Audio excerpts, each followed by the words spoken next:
সপ্তাহের ৭টি দিনের মধ্যে আল্লাহ কাছে সবচেয়ে প্রিয় দিন কোনটি? সেটি হলো আজকের এই জুম্মার দিন, যাকে বলা হয় মুমিনের ঈদের দিন।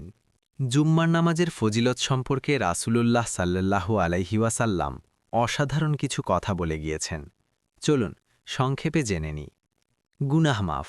সহিহ মুসলিমার হাদিসে এসেছে, যে ব্যক্তি উত্তমরূপে অজু করে জুম্মার নামাজে আসে এবং মনোযোগ দিয়ে খুতবা শোনে, তার এক জুম্মা থেকে পরবর্তী জুম্মা পর্যন্ত এবং আরও অতিরিক্ত ৩ দিনের ছোট ছোট গুনাহগুলো আল্লাহ মাফ করে দেন।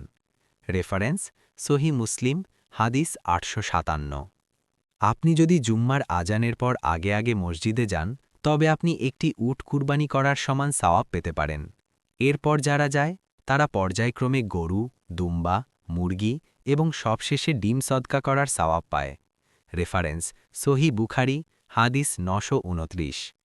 বিশেষ এক মুহূর্ত। জুম্মার দিনে এমন একটি সময় আছে যখন বান্দা আল্লাহর কাছে যা চায়, আল্লাহ তা ফিরিয়ে দেন না। বিশেষ করে আসর থেকে মাগরিবের মধ্যবর্তী সময়ে দোয়ার উপর জোর দেওয়া হয়েছে। তাই বন্ধুরা, আসুন আমরা জুম্মার নামাজকে অবহেলা না করি।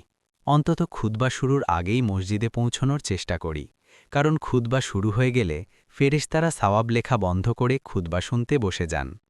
আল্লাহ আমাদের সবাইকে জুম্মার দিনের পূর্ণ সওয়াব লাভের তৌফিক দান করুন। আমিন। ভিডিওটি ভালো লাগলে শেয়ার করে অন্যদেরও জানার সুযোগ করে দিন। ধন্যবাদ। জাযাকাল্লাহ।